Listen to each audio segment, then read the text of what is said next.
Hello, this is Paul from Play Magazine. And this is Josh from X1. And we've both been playing Life is Strange, so we thought we'd have a chat about it. It is probably the easiest way to describe it is to compare it to Telltale games, I guess. I would say the easiest way to describe it would be to call it the ultimate hipster experience, Paul, but, each to their own. Yeah, it is a bit of a hipster game. But, yeah, in terms of gameplay, it's that thing of, a very story-heavy, dialogue-driven, making choices that will come back to impact on you. Well, maybe. Who knows with these sorts of games? We don't know yet. I mean, the thing that marks it out the most is probably the rewind mechanic, which is brought over to an extent from Don't Nod's previous game, Remember Me. So we won't go into the story and spoil things for people, but basically your character can rewind time. Yep. So whenever you make a choice, you can rewind it, change it, and see what the effects are, which sounds really problematic because it sounds like there's no consequence, but it doesn't really play out like that. It actually ends up being a really clever way of exploring. So just, I guess, a little bit of story context. So you play a teenage girl that's going back to her hometown when she turns 18 to join a prestigious college, basically, to continue her pursuit of taking Polaroid pictures in a digital, you know what, it's stupid, but it's awesome at the same time. And it's interesting because, at that age, there's so many different options and choices you have to make. Yeah. You never really know what the consequence of any of them are going to be. And this lets you explore that.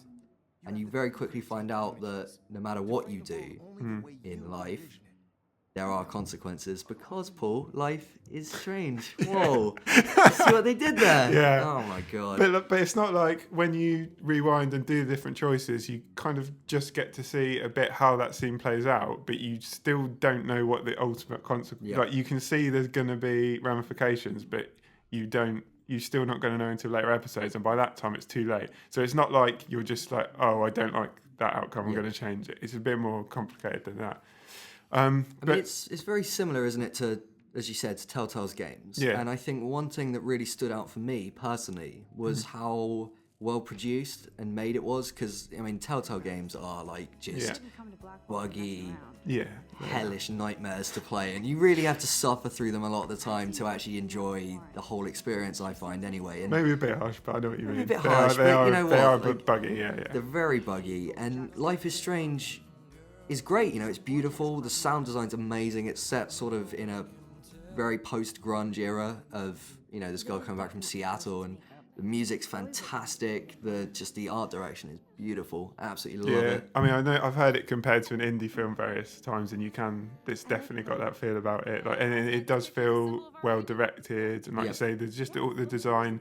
The dialogue's generally good. Me and you disagreed on the use of the phrase "hella cash." Hella cash is awesome. What a phrase! But I think it's fairly believable. I think some people have got like this idea that it's somehow like a highbrow thing, but it's not. It's kind of like a almost high schooly indie movie feel. And I think it's really well done. There's a definition for that. It's hipster. Yeah, okay, hipster. But I thought it was a good first episode. I really enjoyed it. I'm glad to see it's got puzzle elements in it, like fairly simple puzzle elements, but that's something that's disappeared a bit from Telltale games. So it's good to see that in there, I think. Yeah, it's good to see it's got a little bit of depth. It isn't just constant conversations. Yeah. It does seem to be a fairly robust system for ramifications, like if you don't rewind time enough to hide evidence or hide your tracks, that is going to come and bite you in the ass at some point down the line, probably. Who knows? What is this, 5 episodes? Yeah, I believe so. So we're first episode in, next episode's out next month. Yeah. The twist was, so it could go either way, but this is a great start in my book. It's like much better than any other Telltale starts for a while. Yeah, well, I'd say it's definitely got its own identity, but if you like Telltale stuff, definitely give it a go, I'd say.